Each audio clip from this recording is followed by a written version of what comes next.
그때 가이사 아구스토가 영을 내려 천하로 다 호적하라 하였으니 이 호적은 구레뇨가 수리아 총독이 되었을 때에 처음 한 것이라. 모든 사람이 호적하러 각각 고향으로 돌아가매 요셉도 다윗의 집 족속이므로 갈릴리 나사렛 동네에서 유대를 향하여 베들레헴이라 하는 다윗의 동네로 그 약혼한 마리아와 함께 호적하러 올라가니 마리아가 이미 잉태하였더라. 거기 있을 그때에 해산할 날이 차서 첫 아들을 낳아 강보로 싸서 구유에 누었으니 이는 여관에 있을 곳이 없음이로라. 그 지역의 목자들이 밤에 밖에서 자기 양떼를 지키더니 주의 사자가 곁에 서고 주의 영광이 그들을 두루 비춤에 크게 무서워하는지라. 천사가 이르되 무서워하지 말라. 보라, 내가 온 백성에게 미칠 큰 기쁨의 좋은 소식을 너희에게 전하노라. 오늘 다윗의 동네에 너희를 위하여 구주가 나셨으니 곧 그리스도 주시니라. 너희가 가서 강포에 쌓여 구유에 누워 있는 아기를 보리니 이것이 너희에게 표적이니라 하더니 호련히 수많은 천군이 그 천사들과 함께 하나님을 찬송하여 이르되 지극히 높은 곳에서는 하나님께 영광이요 땅에서는 하나님이 기뻐하신 사람들 중에 평화로다 하니라.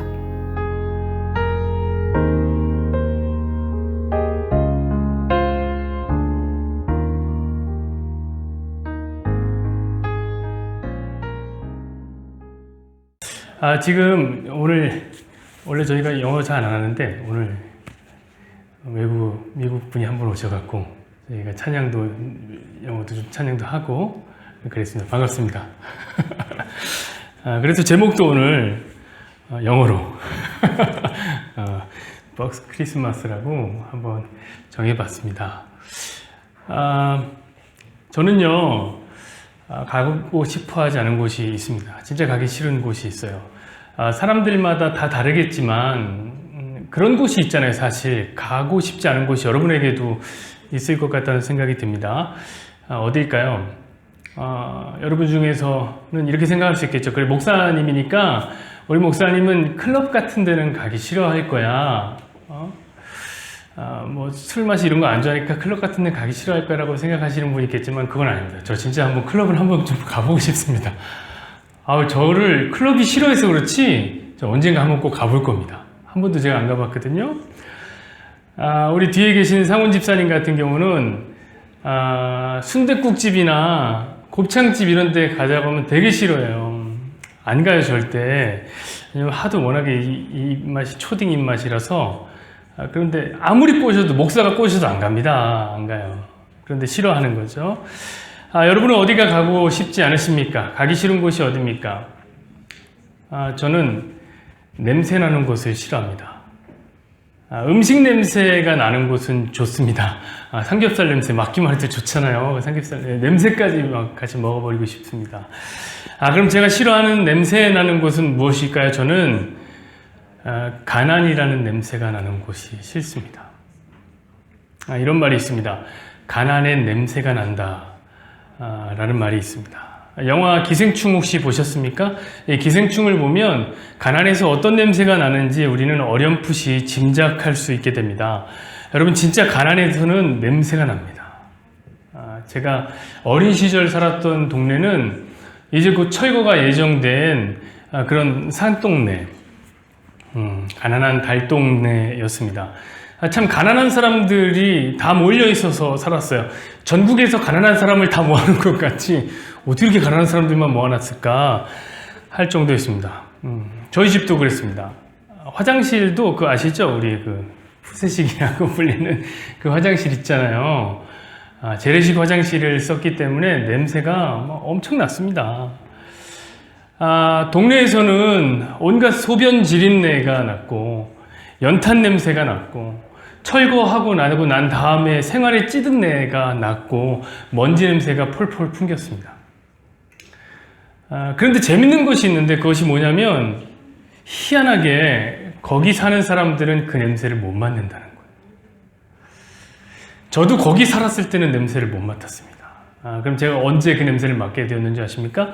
제가 조금 더 커서 조금 더 좋은 데로 이사를 갔는데 가끔 친구들이 있는 그 동네로 가게 되면 어김없이 이상한 냄새가 난다는 것을 저는 알았습니다. 제가 대학생 때 봉사활동 차원에서 노인복지, 장애인시설과 함께 연결되어 있는 노인복지 시설에 갔는데 정말 굉장히 안 좋은 냄새가 거기서 나더라고요. 그런데 그 안 좋은 냄새가 굉장히 익숙한 냄새였습니다. 바로 제가 어렸을 때 살던 그 동네에서 나던 냄새였습니다. 그래서 저는 그 냄새가 싫습니다. 아마 가난한 동네에서 살았던 분들은 다 이해하실 수 있을 겁니다. 그럼 이쯤에서 질문이 하나 생기리라 생각됩니다. 그건 뭐냐면, 아니 어차피 목사님 거기 살면은 냄새를 못 맡는데 그 냄새를 맡지 못하는데 왜 그 냄새를 싫어하는 겁니까? 이런 질문이죠. 매우 예리한 질문입니다. 왜 그럴까요? 그건 다른 이유가 있어요. 어떤 이유냐면 다른 사람들이 그 냄새를 맡기 때문에 그래요. 나는 못 맡는데 다른 사람이 맡다. 그 결과가 매우 비참합니다. 어떻게 비참하냐면 그 냄새는 그 냄새를 풍기는 사람들 사이에서 소외시킵니다. 나에게서 나는 냄새 때문에 나랑 같이 있기를 싫어하는 거예요. 그래서 가난의 냄새를 싫어하는 거죠, 사실은. 여러분 사실 그렇지 않습니까? 홈리스 사역이 왜 어렵습니까? 왜 어렵죠? 그 사람들이 우리를 해코지할까 봐 어려운 겁니까? 그렇지 않아요. 보통 노숙자 사역을 하면 그분들은 의욕이 없어요, 삶에. 너무 얌전해요. 별로 컴플레인도 안 해요. 주는 거 그냥 다 먹습니다. 그런데 그 사역이 어려운 이유가 뭡니까? 그 사역이 힘든 이유는 사실 냄새 때문에. 그래서 꺼려지는 겁니다. 아마 지금도 우리 교회에 노숙자 한 분이 이렇게 들어와서 이 자리에 앉는다면 다들 주변에 앉기 싫어할 겁니다. 왜 그러죠? 마음이 안 가서 그런 건가요? 그건 아니리라 생각됩니다. 왜냐하면 우리 태박교회 성도들은 뭐 사람에게 귀천이 있다 이런 생각을 하시는 분들이 전혀 없어요. 마음이 안 가서가 아니에요. 왜 가기 싫으냐면 냄새 나서 그럴 거예요. 그래서 곁에 못 가요. 그러니까 제가 그 냄새를 싫어하는 이유는 냄새 자체가 싫은 게 아니라 뭐 때문에 싫은 겁니까? 소외되기 싫어서 그 냄새를 싫어하는 겁니다. 그런데 오늘 본문을 봤더니 이렇게 가난의 냄새가 풀풀 풍기는 곳에 애써 찾아가시는 분이 나오더라고요. 냄새가 너무너무 많이 나갔고 모두에게 소외된 그 자리, 모두에게 소외된 그 사람에게 제일 먼저 찾아가시는 분이 있습니다. 그것도 그 냄새를 단 한 번도 맡아본 적이 없으신 만왕의 왕께서 그곳으로 찾아간 것입니다. 여러분, 이 사실을 꼭 기억하셔야 됩니다. 어떤 사실이냐면 이런 역겨운 냄새가 나는 이야기가 복음의 시작이라는 사실입니다.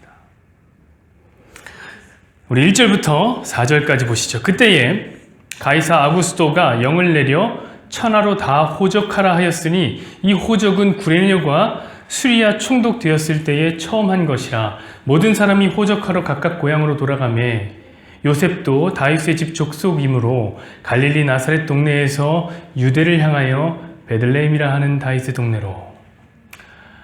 예수님이 오신 때는 언제냐면 가이사 아구스도의 때다 이렇게 써 있습니다. 여기서 가이사라는 저 말은요, 라틴어로는 이제 케사르라고도 하는데 로마의 황제들을 총칭하는 말입니다. 로마의 황제들에게 주는 칭호예요. 그래서 영어로 보면 시저라든지 독일어로 보면 카이저라든지 러시아어로 보면 차르 이런 말은 전부 다 황제라는 것을 뜻하는데 전부 이 케사르, 가이사라는 말에서 온 말입니다. 그러니까 오늘 가이사 아구스도라고 말한다면 그것은 뭐냐면 황제 아구스도의 때다 이렇게 얘기하는 겁니다. 그럼 아구스도는 뭐냐? 아구스도는 우리에게 흔히 아우구스투스로 많이 알려져 있는 이름인데 이 이름은 이 로마의 원로원이 이 황제에게 준 이름이에요. 그 이름의 뜻이 뭐냐면 존엄자라는 뜻입니다. 존엄자. 근데 이런 이름은 인간에게 쓰는 이름이 아니에요. 감히 인간에게 존엄자는 신성이 담겨 있는 말입니다. 신성이 담겨 있어요. 그러니까 사실상 이 가이사 아구스도는 로마 황제 최초로 신적 영역으로 치켜 올려진, 치켜 세워진 인물이에요. 근데 그럴만 했어요. 왜 그러냐면 그만큼 이 로마라는 나라가 이 아구스토의 통치하에서 태평성대를 이뤘기 때문에 그렇습니다. 굉장히 잘 살게 됐어요. 말 그대로 로마의 평화, 팍스 로마나를 가장 잘 실현하는 왕 하면 누군가? 바로 이 황제 아구스토 존엄자였습니다. 그러니까 오늘 본문은 세상에서 가장 존경받는 황제가 등장하며 시작하는 거예요. 그런데 어떤 일이 일어납니까? 온 세상이 요동치기 시작하는 거예요. 특히 가난하고 가진 것이 없어서 이리저리 떠돌던 떠돌이들이 호적을 하기 위해서 다시 먼 길을 돌아서 고향으로 향합니다. 이때에 돈이 좀 있어서 땅 갖고 있는 사람들은 멀리 갈 필요 없어요. 내 땅이 여기 있으니까 여기서 그냥 호적하면 됩니다. 돈이 없어도 자기 동네에서 일할 거리가 있는, 인맥이 좀 괜찮아서 일할 거리가 있는 사람들은 안 가도 돼요. 그럼 누가 가는 겁니까? 이때 움직이는 사람 누구예요? 자기네 동네에서도 할 일이 없어서 멀리까지 간 사람들이 다시 이동을 하게 되는 겁니다. 그러니까 이 사람들 되게 가난한 사람들이죠. 근데 그 이동의 이유가 뭡니까? 호정령 때문이래요. 호정령 왜 합니까? 우리 다 알잖아요. 세금도 잘 거들려고. 세금도 잘 거들려고. 정말 속상하죠. 지금 이동하고 있는 사람들은 너무너무 가난한 사람들이에요. 먹고 살기도 힘든데 그들이 무슨 돈이 있어서 호정령으로 여기까지 갑니까? 여러분, 세상에 화평을 가져온 황제의 시간에 성경은 이렇게 가난 냄새를 풀풀 풍기면서 복음을 엽니다. 우리가 국사 시간에 그런 것들을 배웠습니다. 어떤 거 배웠냐면 호정령, 호패법, 호적법 이런 거 왜 한다고 얘기 들었습니까? 왜 하냐면 왕권 강화를 위해서 하는 거예요. 왕권이 세게 해주려고. 그럼 우리는 생각을 하죠. 지금 호정령이 내려졌으니까 나라의 힘이 세졌구나. 그럼 그 나라의 백성은 되게 좋겠네? 라고 생각하지만 이면에 어떤 이야기가 있는지 우리 몰라요. 잘. 가난의 냄새를 풀풀 풍기며 실제로 움직이는 사람들의 이야기는 몰라요. 왜 모릅니까? 가난의 역사는 감추기 바쁘기 때문에 그렇습니다. 자, 오늘 이동하는 사람들은 그렇지 않아도 먹고 살기가 힘듭니다. 근데 먼 길을 다녀와야 되니 얼마나 팍팍하겠어요. 여러분 생각해보세요. 멀리 가면 경비가 들잖아요. 반값도 들고 식비도 들고 식구가 많으면 더 많이 듭니다. 세상 가장 유명한 왕의 시대에 아무도 모르게 꼭꼭 숨어있던 소외된 인생들이 가난의 냄새를 풀풀 풍기며 거대한 인구 이동을 시작하더라. 이것이 이 세상이 말하는 태평성대의 이면입니다. 성경은 오늘도 어김없이 이 숨겨진 이야기를 드러내면서 시작합니다. 자, 어딘가로 권력이 쏠리면 권력과 함께 부가 함께 쏠립니다. 그럼 그 부는 누구의 부입니까? 분명 그것을 잃어버린 누군가의 부죠. 왜죠? 재화는 한정적이잖아요. 특별히 로마는 지배국입니다. 이스라엘은 식민지입니다. 그렇다면 로마의 평화는 이스라엘의 절망입니다. 그렇다면 로마의 부는 이스라엘의 가난인 겁니다. 그런데 오늘 호정령 때문에 이동하는 사람들은 그 이스라엘, 가난한 이스라엘 중에서도 먹이사슬의 최하위 계층이에요. 그들 중에서 오늘 본문이 집중하고 있는 사람은 누굽니까? 바로 예수님의 엄마, 아빠, 마리아와 요셉. 그들은 정말로 가난했어요. 정말로. 5절부터 7절 보시죠. 그 약혼한 마리아와 함께 호적하러 올라가니 마리아가 이미 잉태하였더라. 거기 있을 때에 해산할 날이 차서 첫 아들을 낳아 강보로 싸서 구유에 누였으니 이는 여관에 있을 곳이 없음이로라. 자, 호정령을 수행하러 올라가는 길에 예수님이 막 문을 두드리고 태어난 거예요. 예수님 좀 급하시죠? 굳이 그때 안 나오셔도 되는데 막 나오신 거예요. 근데 이제 여관에 마침 머물 곳이 없는 거예요. 그래서 어디에 태어나십니까? 이 구유라는 곳에 태어납니다. 여러분, 구유가 뭐죠? 이건 동물들이 식사하는, 밥 먹는 데인데요. 여러분, 만약 여러분의 자녀가 이런 구유에 눕는다면 그것을 용납할 수 있겠습니까? 자녀가 태어났는데 구유에 눕혀야 된다? 이건 진짜 천부당 만부당한 얘기죠. 저렇게 눈에 넣어도 아프지 않을 아이들이 동물이 모르고 구유에 눕는다는 건 진짜 상상하기 어려운 일입니다. 그러니까 아무리 가난해도 조금의 여유만 있어도 이러진 않을 거예요. 그렇죠? 빈방 있습니까? 라는 연극이 있습니다. 혹시 보셨는지 모르겠네요. 이 연극은 어떤 얘기냐면 예수님의 어머니와 예수님의 아버지 마리아와 요셉이 이 호정령을 받고 베들레헴으로 간다는 성경의 이야기를 연극에서 연극에서 그 연극을 하는 거예요. 이해가 되십니까? 연극 안에서 연극을 하는 거예요. 저도 이제 고등학생 때 이 연극을 이제 했습니다. 저도 해본 연극이에요. 제가 무슨 역이었냐면은 요셉 역이었습니다. 왜냐면 이제 아시겠죠? 제일 잘생긴 사람이 이제 요셉 역을 하는 거예요. 그런데 그건 중요한 게 아니라 이 연극의 주인공은 요셉이 아니라는 사실이에요. 요셉이 아니라 누가 주인공이냐면 여관 주인이 주인공입니다. 그런데 이 여관 주인이 누구냐면 그 교회에서 가장 바보 같고 멍청하기로 유명한 덕구라는 아이가 여관 주인 역으로 캐스팅되는 얘기예요. 자, 그리고 연극 안에서 연극이 올려집니다. 자, 요셉이 문을 두드려요. 문을 두드려요. 빈방 있습니까? 문을 두드려요. 그러니까 덕구가 얘기하는 대바보처럼 얘기해도 빈방 없습니다. 이렇게 얘기해요. 그래서 요셉이 더 두드리면서 막 얘기합니다. 아니, 아내가 만삭이라. 사정이 좀 그러니 방이 있으면 좀 내주십시오. 제가 연기를 잘하죠. 제가 요셉 역이었어요. 요셉 역. 그랬더니 이 덕구가 이렇게 얘기하는 거야. 빈방 없대도요. 이렇게 얘기를 해야 되는데 이 덕구가 너무 거기에 과몰입하는 거예요. 그래서 몰입해서 어떻게 하냐면 마리아를 보고 마리아의 배를 보고 마리아의 배 안에 있는 예수님을 생각하니까 빈방이 없다고 말을 못하겠는 거예요, 이 덕구가.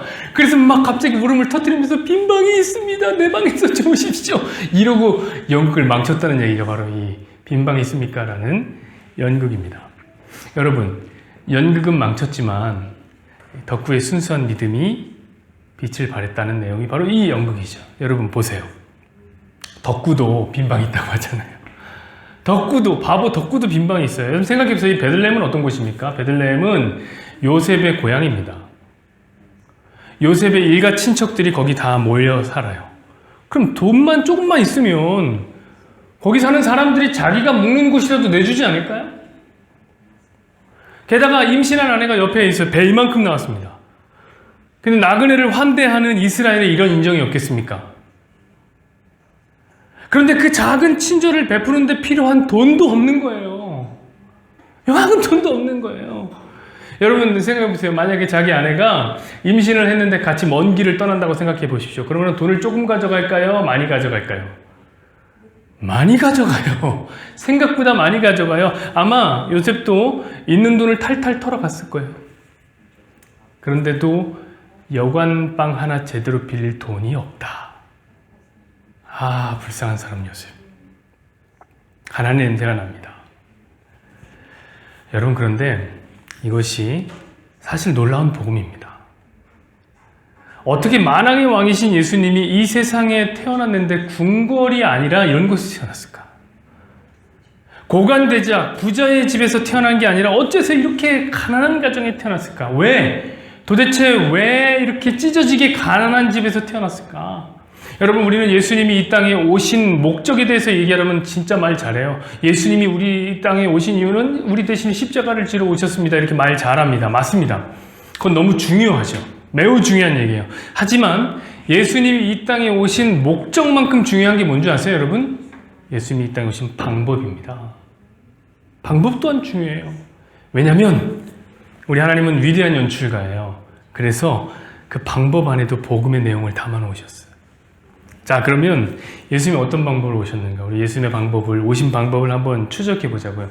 자, 여러분, 예수님은 저 영원한 나라 있잖아요. 저 영원한 나라, 하늘나라, 하나님 나라의 왕이었어요. 그렇죠. 천사들도 감히 쳐다볼 수 없을 만큼 대단한 만왕의 왕이었어요. 그런데 그분이 그 보좌를 버리고 보좌에서 내려와 밑으로 내려오는. 밑으로 내려오는. 우주를 지납니다. 우주를 지나서 밑으로 내려옵니다. 그러다가 지구를 통과해서 내려옵니다. 그러다가 그 더운 나라 팔레스타인 땅까지 내려옵니다. 거기까지 그리 가셨는데 우리나라도 좋은데 팔레스타인에서 더 내려옵니다. 그러다가 가난하고 작은 베들레헴이라는 동네까지 내려옵니다. 여러분 조금만 빗나갔으면 로마로 갈 수도 있었어요. 로마의 궁정으로 갈 수 있어요. 근데 정확하게 베들레헴으로 옵니다.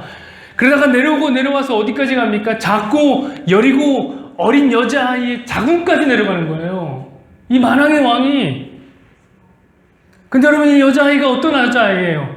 애를 뵀는데 남편의 씨를 없이 배갖고 지금 죽을 뻔한 아이잖아요. 그러니까 태어나기 전에 그 만왕의 왕이 죽을 위험을 견디고 내려와서 어디까지 내려와요? 그 좁디 좁은 자궁을 뚫고 내려와서 그 작은 몸 하나 누울 곳이 없는 동물의 구유까지 오셨다. 여러분 동물의 구유를 한번 생각해 보십시오. 그 어떤 인간적인 가난의 냄새보다 더한 것 아니에요? 이건 너무나 비인간적인 공간이죠. 동물들은요 밥 먹으면서 똥 싸고 말이에요. 그쵸? 거기서 뒹굴고 씻지도 않아요. 어떤 막 밥 먹다가 똥도 먹고 막 별거 다 합니다. 그 구유. 우리는 그곳에서 피하고 싶어요. 그 냄새나는 자리까지 예수님이 내려오셨다는 사실이죠. 여러분 이 방법이 무엇을 의미합니까? 어떤 걸 의미하겠어요? 왜 이런 방법으로 오셨겠어요? 예수님이 못 가실 소외될 자리는 없다. 그 누구도 예수님으로부터 소외시킬 수는 없다. 소외될 수는 없다. 그 얘기가 바로 이 방법 안에 들어있는 겁니다. 자, 그래서 오늘 예수님이 오신 소식을 목자가 제일 먼저 듣게 되는 겁니다. 한번 8절부터 12절 보시죠. 그 지역의 목자들이 밤에 밖에서 자기 양떼를 지키더니 주의 사자가 곁에 서서 주의 영광이 그들을 두루 비추매 크게 두려워하는지라. 천사가 이르되 무서워하지 말라. 보라 내가 온 백성에게 미칠 큰 기쁨의 좋은 소식을 너희에게 전하노라. 오늘 다윗의 동네에 너희를 위하여 구주가 나셨으니 곧 그리스도 주시니라. 너희가 가서 강보에 쌓여 구유에 누워있는 아기를 보리니 이것이 너희에게 표적이 되리라 하더니. 여러분 우리는 예수님이 오신 이 장면을 매우 목가적인 풍경으로 되게 세련되게 그립니다. 별이 흐드러지게 많이 피어있는 밤에 양들의 매 소리가 들리고 바람이 막 잔디가 스치는 소리. 전혀 아니죠, 사실. 전혀 아니에요. 여러분 당시에 이 목자들은 인간이 아니었습니다. 목자는 인간이 아니었어요. 세상에서 가장 소외된 인생. 인간 취급을 못 받았어요. 어느 정도로 인간 취급을 못 받았냐면 그들은 법정에서 증언을 해도 효과가 없어요. 법정에서 증언이 불가한 거예요, 이 사람들. 왜요? 목자들의 말은 안 믿어요. 이유가 되게 웃긴데 뭐냐면 그들은 직업적인 특성상 이 안식일을 제대로 못 지킵니다. 그렇죠? 그 율법 제대로 지키기 힘들어요. 직업 때문에. 아니 양 키우는데 어떻게 안식일 지켜요? 양 키우는데 어떻게 안식일을 쉬어요? 그러면 양 다 죽어요. 그러니까 안식일을 못 지켜요. 그랬더니 이 사람들이 이 목자를 정죄하기 시작한 거예요. 부정하다고. 진짜 웃기지 않아요? 양은 이 목자만 필요한 게 아니에요. 양은 저들도 다 필요해요. 제사 드리려면 양 다 필요하거든요. 그런데 일 시켰어요. 그래 놓고서 정죄해요. 그럼 목자들은 이런 말도 안 되는 이유로 완전 철저하게 소외당했습니다. 사람들이 얼마나 이 목자를 싫어했냐면 같이 있기만 해도 부정해지는 거예요. 그래 당연히 얘기를 섞을 리 없겠죠. 말도 안 했어요. 사회의 최하층 계층. 게다가 그들의 몸에서는 냄새가 얼마나 많이 났을까요? 그들의 직업상 그들은 양과 함께 뒹굴고 양과 함께 뛰놀고 양과 함께 자야만 했어요. 왜냐면 양들은 참 희한하게 목자가 옆에 없으면 잠을 안 자요. 그러니까 막 배고 자고 난립니다. 그 양털 보셨습니까? 그 양털 그 비 맞고 그러면 냄새가 막 얼마나 나겠어요. 그거를 손으로 다 깎아주고 관리를 해줘야 되니까 온몸에서 양 냄새가 났어요. 그러니까 지나만 가도 목자인 줄 알았겠죠.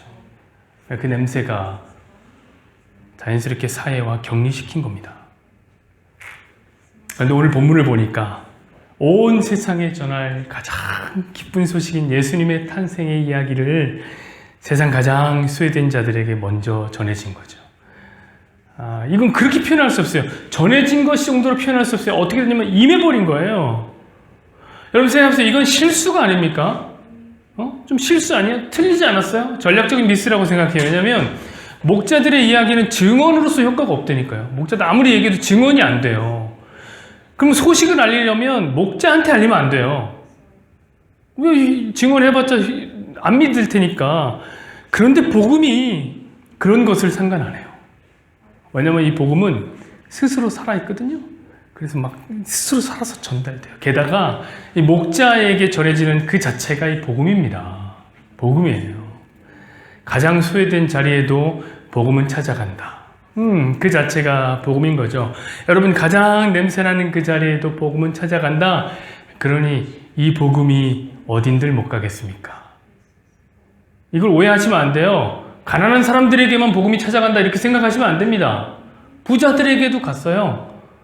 이거 목자한테 간다면 누가 찾아옵니까? 부자들이 오잖아요. 동방 박사들이 오잖아요. 소외된 자들에게 찾아가니 복음이 못 갈 곳은 없다. 도대체 어디면 복음이 가기 싫은 냄새가 나는 곳입니까? 이 세상에 그런 곳은 없습니다. 그곳이 어딘들 하나님이 기뻐하는 사람들이 있는 곳이라면, 여러분 이 말이 뭐죠? 하나님이 택하신 사람들이 있는 곳이라면 이 복음은 평화를 외치면서 찾아갈 것입니다. 우리 13절 14절을 보시죠. 호련히 수많은 천군이 그 천사들과 함께 하나님을 찬송하여 이르되 지극히 높은 곳에서는 하나님께 영광이요 땅에서는 하나님이 기뻐하신 사람들 중에 평화로다 하니라. 그렇습니다. 여러분, 오늘의 본문에서는 제가 싫어하는 가난의 냄새가 나더라고요. 그래서 제가 사실 오늘 설교를 준비하면서 본문을 읽는데 좀 싫었습니다. 다시 생각하고 싶지 않은 가난의 냄새가 여기서 자꾸 나는 거예요. 근데 오늘 본문을 읽는데 제가 꼭 목자 같은 거 있죠? 철저하게 소외된 사람 같은 거 있죠? 세상은 점점 발전했습니다. 그래서 가이사 아구스토의 때와는 비교할 수 없을 만큼 평화의 시대가 이 땅에 왔습니다. 그런데 이 세상에서, 이 세대에서 가장 비난받는 직업이 꼭 목사 같은 거예요. 보통 사람들에게 물어보면 목사라 하면 사기꾼이나 아니면 사이비 교주 아니면 꽉 막힌 꼰대 정도로 이렇게 우리를 생각해요. 이 과학기술이 발전한 시대에 고리타분한 그 고서 성경을 믿으라고 하니까 목사는 시대착오적인 인물이요. 세상의 아편 같은 존재라고 사람들이 생각하더라고요. 인정받는 곳이 없어요, 우리가. 얼마 전에 저희 누나가 자기 아는 동생이 그 목사님이랑 결혼을 하려고 그 부모님한테 이렇게 소개하는 자리를 갔는데 그 자매네 아버지가 장로님이었대요. 그러니까 이거 무리 없이 통과하겠다 이렇게 기대한 거죠. 이 장로님이 거하게 상을 차려주고 밥을 먹인 다음에 딱 한마디 하시더래요. 뭐라고 하냐면, 야, 너 따위 무능력한 놈이 내 딸을 넘봐? 제 마음이 아팠습니다. 이번 주에 제가 설교를 쓰려고 카페에 갔습니다. 어떤 중년의 한 남자분이 욕을 걸쭉하게 하기 시작하는데 목사를 엄청 욕하더라고요. 근데 제가 그 옆에 앉았거든요. 하필 옆에 앉아서 제가 그 욕을 다 들었습니다. 그런 얘기는 안 들으려고 그래서 귀 자꾸 이게 꽂힌단 말이죠. 그분이 뭐라고 하냐면은, 앞에 있는 아줌마들한테, 목사라는 종족들이 얼마나 사기꾼들인 줄 알아? 헌금에 미친 종족이야. 헌금을 안 냈다고 그건 나를 이렇게 세우더라니까? 어떤 교회에 갔는지 모르겠어. 그런 교회 가갖고, 그랬더니 아줌마들이 어머, 진짜? 그런 일이 있었어. 막 이렇게 또 해줘요. 그렇다니까 이 교회 나온 사람들 말하고, 얼마나 가난해. 다 콩나물 팔고, 생선 팔아갖고, 헌금한 돈으로 뭐해? 자기 자식들을 해외 유학 보내고 말이야. 외국인 학교 보내고, 진짜 양심도 없는 종족이지, 목사라는 종족들이. 다 저한테는 왜 내가 그 얘기를 듣고 있는지 모르겠어요. 그러니까 어디 가서 제가 설교를 쓰고 있는데 혹시 내가 설교 쓰고 있는 걸 볼까봐 노트북을 이렇게 목사라 말하기 힘들어요. 혹시 이런 생각 하시지 않습니까? 아닌데 우리 목사님 좋아하는데요? 우리 목사님 진짜 좋아하는데요? 당연히 여러분, 성도들은 목사님 좋아하죠. 오늘 본문에도 여러분, 목자가 다 무시되는 거 아니에요? 그가 치는 양들은 그 목자를 좋아해요. 그런 건 위로가 안 된다니까요. 여러분, 목자가 돈도 제가 목자급수로 받죠. 사실은 진짜 가난해요. 그러니까 제가 맨날 당근 같은 걸 보고 있고 그런단 말이에요. 그래요. 그러니까 어쩌면 제가 생각하기에 그런 생각이 들어요. 사실 저에게는 저만 못 맞는 냄새가 나고 있을지도 모르겠다. 가난의 냄새가 나고 있을지도 모르겠다 생각이 듭니다. 그런데 여러분, 제가 조금 더 생각해 보니 우리는 어떤가요? 저만 목자인가요? 여러분, 우리에게 목자 같은 순간이 없나요? 이 요셉과 마리아 같이 무능력함의 극치를 보여줄 때는 없나요? 우리 사는 꼴이 동물의 구유 같을 때는 없나요?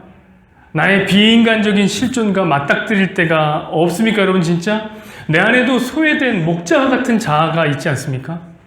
모두가 정죄하고 모두가 부정하다고 소외시켜버린 내 안에 목자가 있지 않습니까? 그래서 찾아보기도 싫고 들여다보기도 싫어갖고 그런 냄새나는 기억, 냄새나는 상처, 그 냄새나는 실수들이 우리 안에 넘쳐나지 않습니까? 이런 나를 알면 누가 나를 사랑해줄까? 이런 나를 알면 누가 나를 봐주기나 할까? 내가 이런 꼴인데 내가 사는 이유는 도대체 뭔가? 잠시라도 들통나서는 안 되는 내 안의 목자. 그거요, 그거. 그래서 그거를 숨기려고 금고에다가 넣고 그거 갖다 안 돼가고 보안장치를 2중, 3중으로 걸어서 그것도 부족해갖고 내 마음속 가장 깊은 곳에 슴슴한 냄새가 나는 지하실에 몰래 숨겨놓은 그런 소외된 나, 그거 여러분에게는 없습니까? 근데 사랑하는 여러분, 기쁜 소식이 있습니다. 그건 뭐냐면 하나님이 그 자리까지 예수님을 보냈다는 사실입니다. 나조차도 소외시킨 나에게 예수님이 오신다. 여러분, 그러니 이것이 어찌 기쁜 소식이 아닐 수 있겠습니까? 말씀 맺겠습니다, 여러분. 카프카의 소설 변신이라는 소설을 보면 주인공이 그레고리라는 사람이 나오는데 어느 날 그 사람이 벌레로 변하기 시작합니다. 뭐 놀라지 마십시오. 카프카의 소설은 맨날 그렇습니다. 이상해요, 아무튼. 근데 누가 제일 놀게 됐겠어요, 그 상황에서? 그레고리가 제일 놀랐죠. 본인이 이제 갑자기 몸이 벌레로 변했으니까 얼마나 기가 막힙니까? 사람의 몸이 벌레로 변한다는 이런 기가 막힌 이야기가 어디 있습니까? 라고 생각했더니 더 기가 막힌 이야기가 있는 거예요. 어떤 이야기냐면 그레고리가 벌레가 되자 가족들이 진짜 이 그레고리를 벌레 취급하는 거예요. 와, 이거 진짜, 여러분, 원래 그레고리라는 사람은 가족들의 영웅이었습니다. 가족들의 생계를 책임지고 있는 열혈 가장이었어요. 그런데 이 그레고리가 벌레가 되자, 그래서 더 이상 돈을 벌 수 없게 되자 가족들에게는 필요 없는 인물이 됩니다. 쓸모없는 존재, 말 그대로 벌레가 되어버립니다. 여러분, 세상은 그런 거예요. 가족이라도 쓸모없는 존재, 냄새나는 존재가 되면 싫어라 해요. 소외시키는 거예요. 그런데 여러분, 우리가 벌레가 되어도 찾아와 주시는 분이 있다고 오늘 얘기합니다. 시편 22편 6절 보실래요? 나는 벌레요, 사람이 아니라 사람의 비방거리요, 백성의 조롱거리이다. 여러분, 우리가 우리 스스로를 벌레처럼 느낄 때에도 주님은 우리를 이렇게 보십니다. 그 시편 22편 6절입니다. 그는 곤고한 자의 곤고를 멸시하거나 싫어하지 아니하시며 그 얼굴을 그에게서 숨기지 아니하시고 그가 울부짖을 때에 때르셨도다. 여러분, 우리가 가장 냄새나는 벌레 같은 자리에 있을지라도, 그래서 우리도 그 자리로 가기 싫어할지라도 아기 예수님은 나에게 찾아오실 겁니다. 이것이 성탄이 우리에게 전하는 메시지, 복음입니다. 그러니 벌레들의 성탄도 꽤나 즐거운 것이 아닙니까?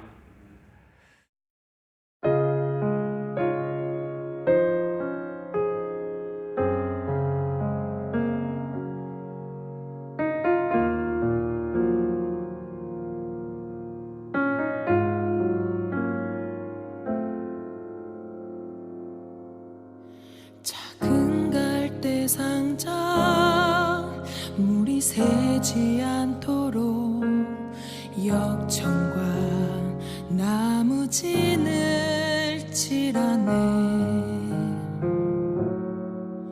어떤 맘이었을까 그녀의 두 눈엔 눈물이 흐르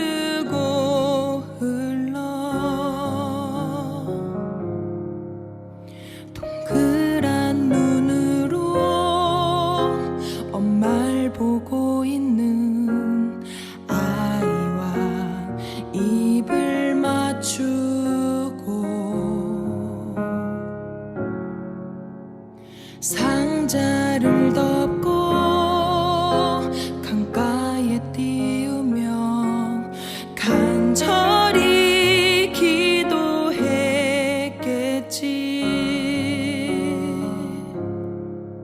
정처 없이 강물에 흔들흔들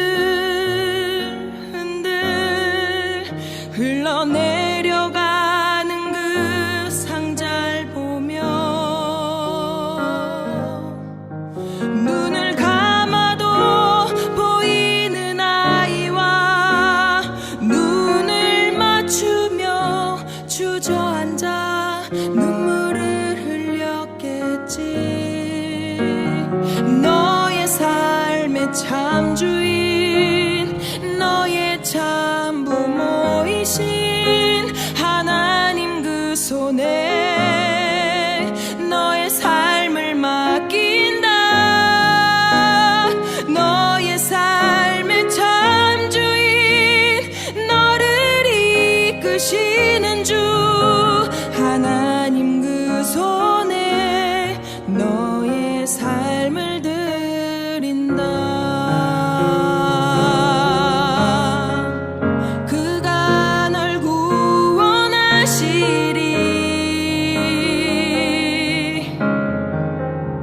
그가 널 이끄시리라.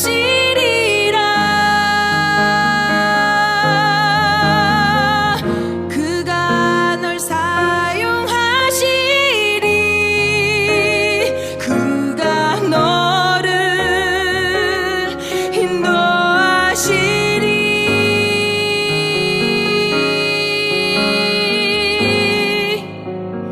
너의 삶의 참주인, 너의 참부모이신 하나님 그 손에 너의 삶을 맡긴다. 너의 삶의 참주인, 너를 이끄시는 주 하나님 그 손에 너의 삶을 드린다.